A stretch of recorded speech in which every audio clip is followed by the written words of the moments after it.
E o Domingues, ele chegou com esse discurso de trazer uma certa estabilidade, né? Você vê que até a linguagem corporal dele é de um cara um pouco mais sereno, o jeito dele é o oposto Fala bem, do São Paulo. né? Fala bem, fala mais calmo, mais manso, tranquilo, exatamente, mais posturado. E acho que ele vai querer com o tempo ter pelo menos um portunhol, coisa que o São Paulo não fez questão nenhuma. Claramente ele falou que vai tentar. Ele vai tentar. Estudar e tal, né?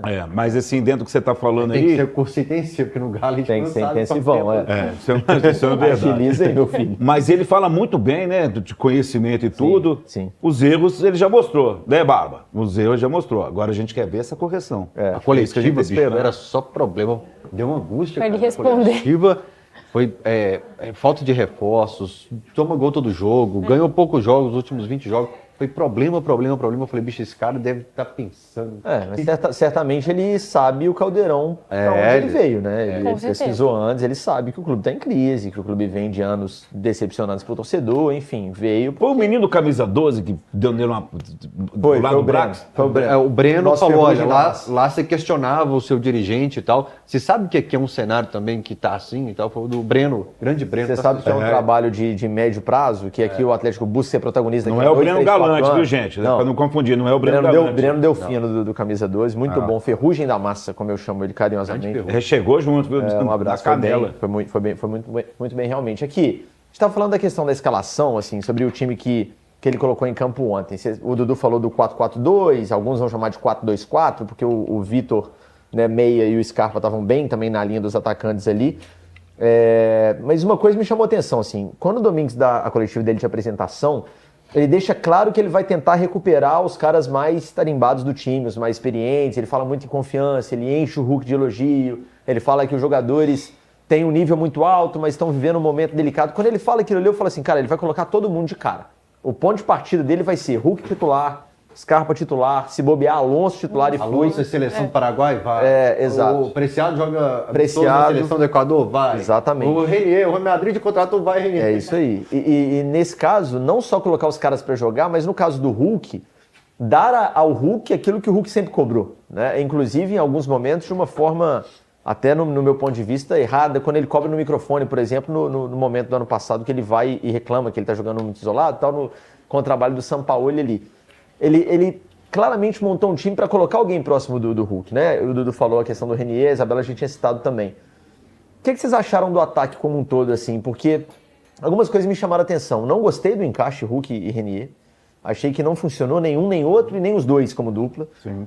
E desses 4 ofensivos, do time meias, atacantes, para mim o único que foi bem no jogo foi o Vitor, que para mim é o melhor jogador da temporada do Atlético até aqui. O Scarpa, para mim, ontem foi o pior em campo, na minha opinião. Sim. E uma coisa que me preocupa, queria ouvir você sobre isso. O Scarpa começou o jogo nesse 4-2-4 imaginário que eu falei como o cara mais aberto pela esquerda. Mas muito aberto. Muito aberto. Mas muito aberto. Muito aberto. No segundo tempo, quando entra o Dudu, o Scarpa dá um passinho pra dentro porque ele entra no lugar do Renier, o Dudu. O Dudu ocupa o corredor, o Scarpa vira esse segundo atacante por trás do Hulk ali. Melhora um pouquinho, mas, cara, nesse esquema, a gente não sabe se ele vai manter o time assim. Mas nesse esquema, eu não sei onde que o Scarpa vai jogar. Rafael, cara, eu só pontuar aqui rapidinho, assim, né, não sei vocês aí que estão nos assistindo, a galera que tá aqui, mas, cara, o Dudu não pode ficar no banco não, gente. Na minha opinião, definitivamente, concordo plenamente. Ele não pode ficar no banco, né, então, assim, eu não sei como é que o Domingues vai enxergar isso aí, mas é um jogador que, já que nós estamos falando de ataque, é um cara que ajuda muito aquele lado esquerdo, até o próprio Lodge mesmo, você falou, o Scarpa já caiu um pouquinho mais para dentro da área, ali, né, criaram algumas jogadas, eu acho que é um cara que consegue quebrar essas linhas todas, partir para cima e ajudar o time a criar alguma coisa, né, que quantas vezes assim, o Galo entrou em campo e criou muito pouco, né, eu acho que ele não pode ficar... Na minha opinião, ele não pode ficar no banco. Você também acha, Isabela, que de cara, assim, a ideia dele foi... Vou colocar os caras mais, assim, né... Com status de titular, ganhar a confiança desses caras e aos pouquinhos vai colocar a identidade dele? Você acha que é por aí? Sim. Acho que, assim, pelo momento que ele chegou, né? E o pouco tempo que ele teve pra treinar, não tinha como também ele fazer grandes mudanças. Então tentou imprimir um pouquinho do estilo dele ali. Também acho que Hulk e Renier não se encaixaram, é verdade, mas... Eu tô com o Domingues, assim, no sentido de achar que realmente o Hulk, com o atacante do lado, ele é potencializado. Na minha opinião, o Hulk teve muito destaque quando jogou dessa forma, por exemplo, com o Diego Costa, com o Paulinho, viveu ali momentos gloriosos. Acho que a questão é realmente fazer esse encaixe, e aí é uma coisa que demanda tempo, não ia acontecer isso logo no primeiro jogo. E, claro, acho que ele também pode trocar essa peça, né? Não precisa ser o Renier, ele até falou na coletiva o Cassierra também pode entrar ali, né? E acho que um ataque, por exemplo, com Dudu, também acho que o Dudu não pode ficar no banco, é o cara do 1 contra 1, né? O Domingues também falou isso.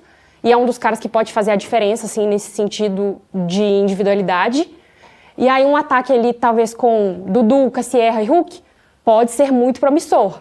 Mas eu acho que, nesse momento, o torcedor também tem que ter paciência para esse trabalho, porque não é um encaixe que vai acontecer de uma hora para outra.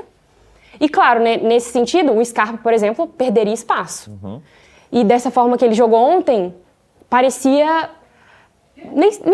Nem sei se só parecia, mas assim, meio perdido, né? Completamente perdido ali. Parecia que ele não sabia o que fazer direito, onde tocar, como avançar. Contra o Grêmio foi pior ainda, né? Deslocado, né? Então, a dele é mesmo aquela na direita, né? Que é onde ele gosta de jogar. No meio, ele também já não se dá muito bem ali de jogar como um 10, também já não é muito a dele. Na esquerda, já vimos que também não foi pra frente. Então, acho que esse esquema que ele colocou ontem talvez mude nesse sentido, assim, talvez perdendo esse homem do meio e apostando ali no Dudu na esquerda. Pode ser. Pode ser. A gente demorou a ver Hulk e Paulinho encaixar, não foi do dia pra noite que isso aconteceu. Exato. Mas algo que é curioso é que, assim, o Scarpa era a nossa esperança há 2 semanas. O time não tá jogando bem, é um absurdo, o Scarpa tá no banco de reservas. Aí o Scarpa entra, vai mal contra o Grêmio, vai mal contra o América. O Dudu, eu acho que oscilou muito nesse início de temporada, o Coelho oscilou muito, o Igor Gomes entrou em alguns joguinhos, decidiu, foi bem, deu velocidade, e depois a gente errou feio contra o América no primeiro jogo da semi. O Bernardo oscila demais. Cara, a gente precisa de um pouco mais de regularidade no time, a gente precisa desse encaixe coletivo, porque não tem lógica todos os jogadores passarem pela mesma avaliação, de oscilar tanto assim de um jogo para outro, cara. E tá oscilando demais. O Scarpa, que é craque da bola, que sabe muito, ser tão apagado e errar tanto assim. Mas sobre Hulk e Renier, quando você pega os números SofaScore, às vezes em que foi acionado o Renier, a forma como jogou, você vê que não deu liga. Isso é bem óbvio assim. Não funcionou, certeza. Só que o pessoal fala, o Dudu não pode sair do time. Aí semana passada a gente falava, o Scarpa tem que voltar pro time. O Hulk não pode sair do time de jeito nenhum. Aí a gente volta para aquilo. Vamos continuar então do jeito que foi 2025? Porque me incomoda. Tinha uma frase do Sete Câmara que era assim, pode existir gente tão honesta quanto eu, mais honesta do que eu não existe. Você lembra dele falar sempre nas coletivas? Lembro. Pode existir alguém tão apaixonado pelo Hulk quanto eu, mais apaixonado não existe, só muito apaixonado. Mas eu acho que o Hulk vai ter que contribuir um pouco mais nessa saída de bola, pressão, não perde e ganha. A gente cobra muito do Dudu, a gente cobra muito do Scarpa, a gente tem cobrado o Renier aqui, mas tem que existir essa cobrança em cima do Hulk também. É uma tecla que eu bato em vários programas no Noite Galo e no Natural Esporte também. Quando a gente fala de um encaixe que não existiu, também por parte do Hulk. Claro, sem dúvida nenhuma. E assim, a Isabela usou a palavra paciência, que é uma palavra que o próprio Domingues usa também. Claramente, ele vai insistir em algumas coisas para tentar ter essa resposta. Então, uma coisa é quando você tem um trabalho, né, de um treinador que já está vindo há um tempo, ele insiste no jogador ali, 1, 2 jogos não dá, ele tira. Essa coisa que você está falando. Aí a esperança vira o cara que está no banco, aí troca de novo. O cara acabou de chegar, ele está dando moral para esses caras. Eu acho que assim, o Preciado ontem, em alguns momentos, ele até fez boas jogadas ofensivas e tal, mas depois vários problemas defensivos, um buraco nas costas dele, várias ações preocupantes do Preciado. Nesse início de temporada, inclusive, não só ontem. O Domingos vai para o coletivo e fala assim, não, ele tem que melhorar junto com os outros, nós temos que cuidar mais das costas, de repente um volante, um zagueiro mais atento por aquele lado e tal, mas paciência. O Hulk encaixa com o Renier, ele, não, beleza, pode, como a Isabela disse, pode ser o Cassierra, pode ser que mude e tal, mas paciência. Então ele veio, é isso que eu falei, assim, me chamou muita atenção, para além da questão tática, de encaixe do time, essa postura dele de tentar colocar uma calmaria, um pano por cima de um lugar que está pegando fogo há anos, que é o Atlético. O Atlético é um caos completo, como disse o Fael, sempre quem está fora é melhor, é uma confusão, tem sempre uma crise acontecendo, ele está tentando, tomara que consiga, trazer um pouco de calmaria no meio desse caos, mas, cara, é um desafio, sem dúvida nenhuma, complexo que o Domingues tem.